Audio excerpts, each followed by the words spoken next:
करमणार नाही. करमत नाही करमत.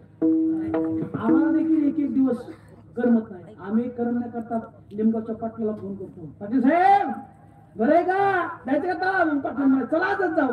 लगेच तलाव. मामाची कृपा आहे. 9 नंबर 10 नंबर ही 4 नंबर 15 नंबर 1 नंबर बघ रोज चालू आहे माझं. मामाने कमी नाही केलं. संसार सुखाचा आहे.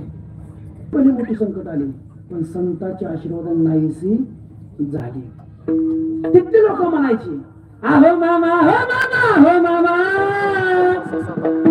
तुमच्या शिवाय करमत नाही. इथं तळ जाऊया, तुम्हाला करमणार नाही. चला त्या मोरला गावाला जा, चला मामाकडे जा. काय आहे काय वाचमाने केली सेवा आहे. मामाला अंतकरणातून आवाज यायचा. मामा म्हणायचे सन मारायला लागली बर का, लागली बर का. तेवढ्यात त्यांच्या धर्मपत्नी म्हणायच्या अहो मामाकडे जावा की, मामाची भेट घ्या की आणि आमचा निरोप सांगा की. धर्मपत्नी म्हणायच्या धनी ओ धनी, जुना महिला हो. पतीला काय म्हणायच्या बाय पत्न्या? धनी. आताच्या म्हणतात विवेक, हे भारत, हे सुदाम, हे शंकर, कसर तुम्ही जमायचा. अशा हाका मारल्या नाही तर आमचं वय कमी व्हायचं. अशाच्या घरचा मालकऱ्यांनी चहा पिऊ नये आणि जर कदाचित प्याला तर बिदाडा खाली गळून मरची. अवघड आहे. ही संस्कृती बुडत चालली आहे. धनी म्हणायचं धनी. ही सोडलं आता सासूला आहे. आई कोणाला म्हणते? जिने 9 महिने पोटात वागलं तिला आई म्हणते.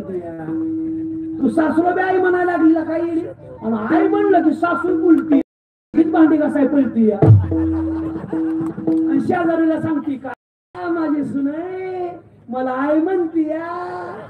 मग शेजारी माया तू सासूला आई म्हणती म्हणून सासू म्हणती सगळ्या गावात करती.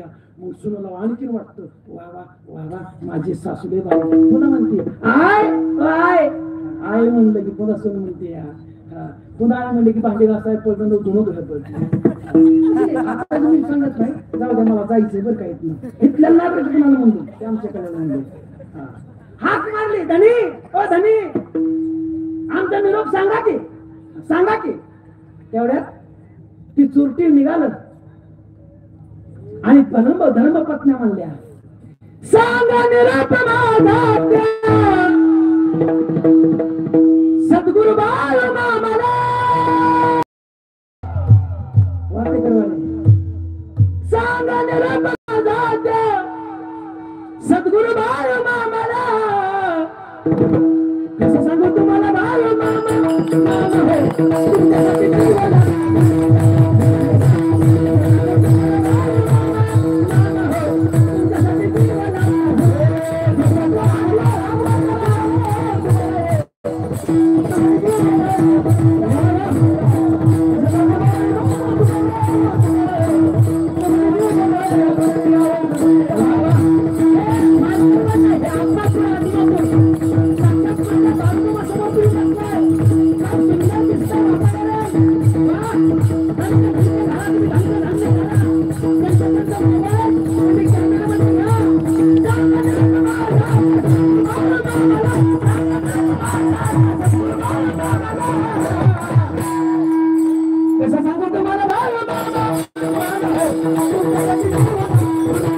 हो